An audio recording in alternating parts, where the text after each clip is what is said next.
The Texas Senate has passed its version of property tax relief, and the Texas House finally has committees. This is Friday, February 14th, 2025.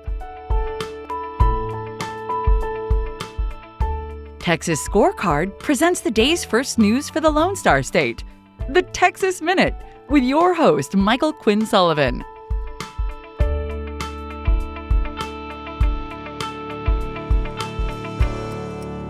Well, happy Valentine's Day. Thanks for spending part of this Friday with the Texas Minute.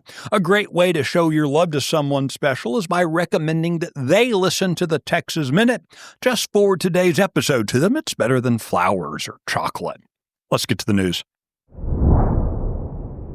Texas's Brooke Rollins was confirmed yesterday by the U.S. Senate as the nation's new Secretary of Agriculture in a vote of 72 to 28.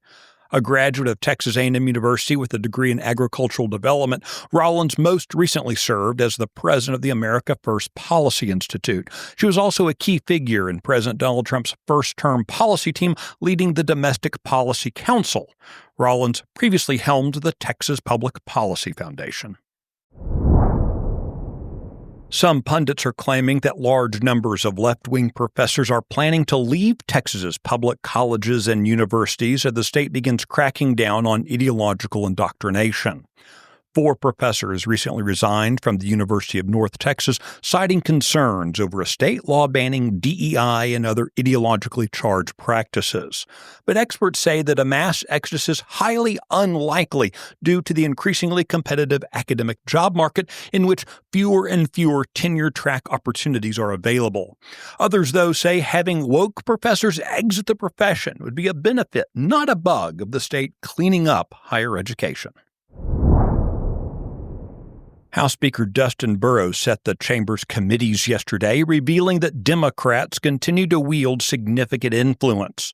Under the chamber's rules that Burrows pushed through last month, House committees are now required to have Republican chairs and Democrat vice chairs, but those rules also greatly expanded the power of vice chairs, allowing them, for example, to compel legislation to be presented in committee hearings.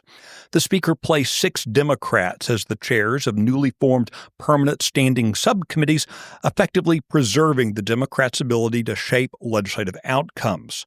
Burrows' selections indicate a return to the status quo of previous sessions.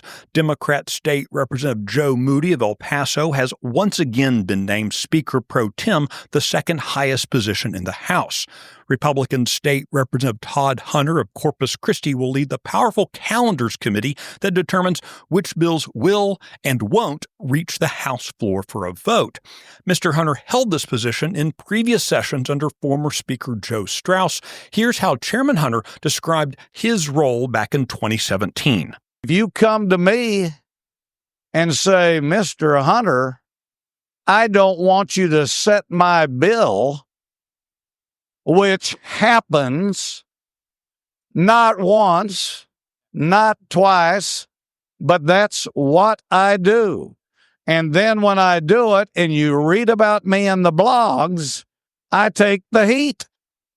The Texas Minute will be right back. Are you worried about your kid's future? You should be. I'm Charles Blaine with Texas Tomorrow.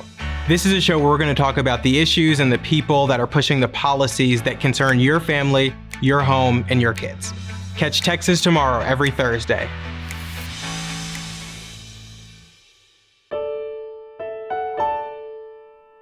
Members of the Texas Senate voted unanimously yesterday for a package of legislation increasing the homestead exemption and lowering school property tax rates for what they say will be about $6 billion in property tax relief.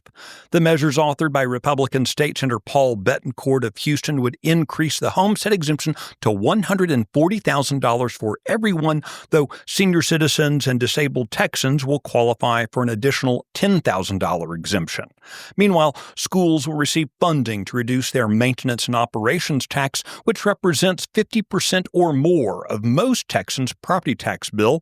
Bettencourt's office estimates that the total Senate package will save the average Texas homeowner around $500 annually. This tax relief package now joins school choice legislation in the gubernatorial priority queue for action over in the House. Both the Texas House and the Texas Senate will reconvene for business on Tuesday. You can find the details of all the stories mentioned today and keep up with the latest news by visiting TexasScorecard.com. This edition of the Texas Minute was based on the original reporting of Sidney Henry, Valerie Munoz, Brandon Waltons, and Luca Cacciatore. It was produced by Nick Shepard. I look forward to seeing you out around the Lone Star State. Have a great weekend. Thanks for listening to the first news of the day for the Lone Star State. This has been the Texas Minute with your host, Michael Quinn Sullivan.